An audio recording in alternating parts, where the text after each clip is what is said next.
Hi, I'm Steve Adubato, and it isn't just because I happen to be from descendants from Italy, but a whole range of people watching right now they are from other, they're descendants of other people from other parts of Europe and other parts of the world. But I'm fascinated by this topic, and that's why we have Maria Laurino, who is a journalist and author of this compelling book. It is called The Italian Americans, a History. It is right in our home in a very special spot. Enough about me. Maria, why is this book so important, and what is the compelling story of Italian Americans in this country? Oh, first of all, thanks, Steve. It's a pleasure to be here with you. And I'm very happy to be able to talk about this today and the story of Italian Americans, because I do think it's a history that is relevant to our time right now.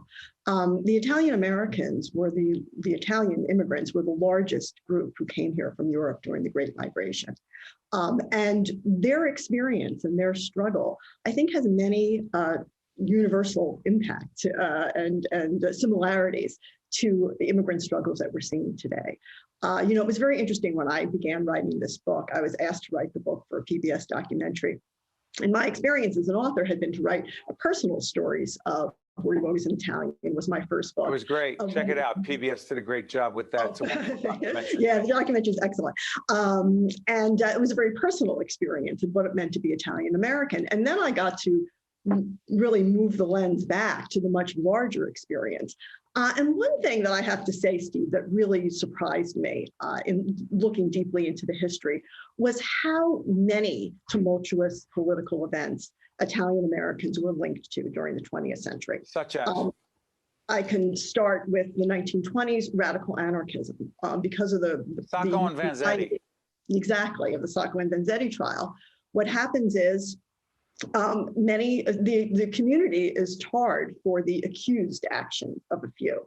And it was hard to be an Italian American man, a swarthy, looking a little swarthy on the streets in the 1920s. You could be considered a radical anarchist. Very interesting analogies to what the Muslim community faced after 9/11.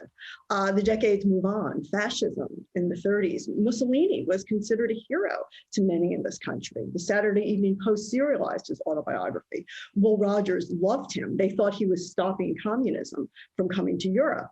Well, by the end of the decade, when we saw the horrors of fascism, Italian Americans who felt very good about this support of Mussolini then became tarred as fascist sympathizers. And not American. And not American enough, and not patriotic enough. Exactly. And it only worsens, right? Because then we get into war. We're fighting Italy. And something I learned while I was researching my book, which I never knew, was that I think my grandmother was actually considered an enemy alien during that time. I learned how frightened that my family was. Because if you weren't a naturalized citizen, when we were during World War II, the government labeled you an enemy alien. The thinking was, well, these people aren't loyal. They haven't taken the citizenship test. But many women were like my grandmother. They were illiterate and they couldn't take the citizenship test. My mother told me, I never knew this. She was in her 90s at the time when I was asking her, because Italian Americans keep their secrets too. They don't like to talk about it. Yeah, we do. And she said, oh, especially family secrets. Exactly. Let's leave it at that. And she said, you don't know what it was like. We thought Mama had to go back to Italy. We were scared. We were really scared. On the West Coast, 10,000 Italians were removed from their homes because they were feared to be enemy aliens. And during the war, during World War I. Well, yes, and during World War II, the government actually had planned to put Italian Americans in internment camps. They did. Well, let me go back to the immigration issue. Mm-hmm. And it only because I was talking to my mom about this. Her father, Luigi Calvello, my grandfather, who I was very close to, born in 1899, came to the United States in 1921, waited 7 years for my grandmother when they had enough money to build a home in Newark, New Jersey. But I remember that in 1923, the federal government changed the immigration laws dramatically because they did not want certain immigrants coming in, including Italians, because they would mess up the bloodline of Anglo-Saxon elites. Do I have that right? Absolutely. That's a very important point. 1924 Johnson-Reed Act. It set quotas for Southern Europeans and Eastern Europeans. It was predominantly targeted against Italians and Jews. They did not want them coming into the country. In fact, there's a political cartoon that's very, very relevant when you think of all the anti-immigrant sentiment that's been going on in the past decade or so. It was from the early 1920s, and it was called The Unrestricted Dumping Ground of Europe. And it had these caricatures of rats swimming over with faces of supposedly Italians. And in fact, the caricatures look like Mexicans today, you know, and they have they're holding a stiletto, just like the worst stereotypes. And they have these banners on their head. One says mafia. You know, Donald Trump did a very clear job in 2015 and 16 describing who he thought immigrants were coming over illegally. And by the way, I'm going to clarify this. In your book, you talk a lot about, illegal immigration, and everyone's against illegal immigration. But, and again, a lot of Italian Americans that I'm around who say our grandparents, our parents did it differently. Not exactly true, because the laws were different. It was easier to get through the process and not so, quote, legal, if you will. Yes, no, you're absolutely right. That is a fallacious argument that, well, my grandparents or my relatives did it differently. Basically, when our relatives, when our grandparents, great-grandparents came over, if you could get on a boat, you could come over. There were no laws. And then— No, they screwed up your name at Ellis Island. They would screw up your name and give you the name of the town you came from, but at least you got in. Right. Unless you had trachoma, which many had, the eye disease, and then they sent you back.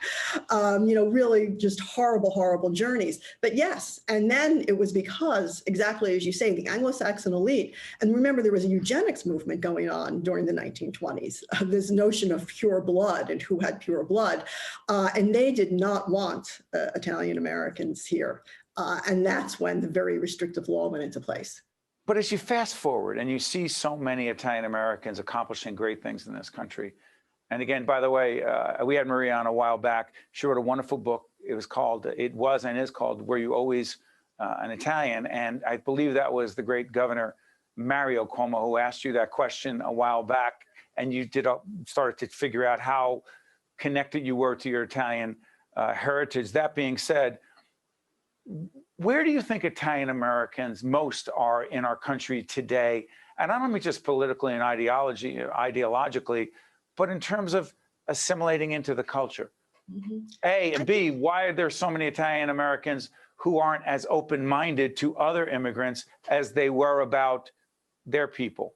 Exactly. Well, one thing, Steve, is I think we need to know our history. I think a lot of Italian Americans don't know the facts of this past because it's a lot of history that's not taught in our schools. You know, I think if we taught immigrant history in our schools of all ethnic groups, we would have much greater understanding toward each other and how America has always welcomed us warily at best.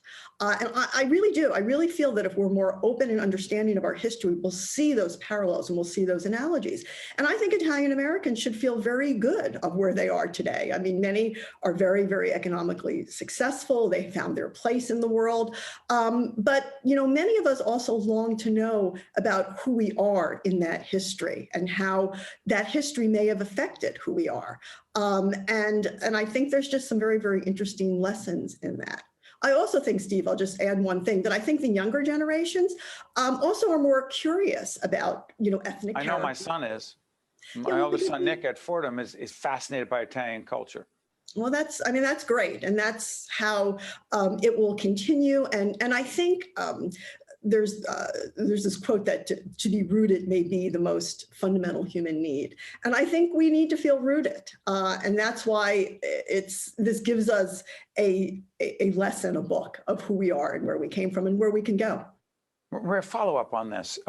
Because you have a connection to The Sopranos, you and Michael Imperioli, and by the way, check out our interview with Michael on steveadubato.org. It'll be up on your screen. Michael was compelling. He's an artist, writer, director, fascinating. He's an actor as well on The Sopranos. You and Michael, I believe, co-wrote an episode for The Sopranos talking about the Columbus Parade, which was a huge part of my life growing up in Newark, and the conflict between the Italians and whom? Yes, yes, the Native Americans. Now, I have to say I had a small contribution to that. It was mostly Michael and David Chase who did the Italian American part, the anti. I'm sorry, David, who? I'm joking. David Chase, the creator. I'm joking. But hold on, here's the thing I want to get at. That episode, so compelling, so interesting. How do you feel as an Italian American? I know how I feel, not just about, let's not do Columbus Day. It's in Columbus Day, Indigenous Peoples Day. Let's take out a lot of the statues. I have very mixed feelings about that. You? About getting rid of the statues and a lot, yes. Yeah, I know it's a very, very complicated question and history. One thing that I think we also need to think about that troubles me about some of the Columbus Day, the kind of thinking around this, is that I think that we always have to be careful to not fall into nationalism, and that we need to understand our sort of shared immigrant experience. Columbus Day became a federal holiday in 1934. And there was a lot of fighting. There's been a history of fighting about Columbus Day.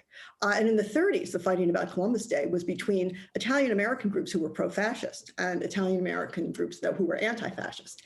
And there were Columbus Day parades that were quite ugly, with people doing the fascist salute going up Fifth Avenue. So it has a very, very difficult, tumultuous past that I think we need to think about.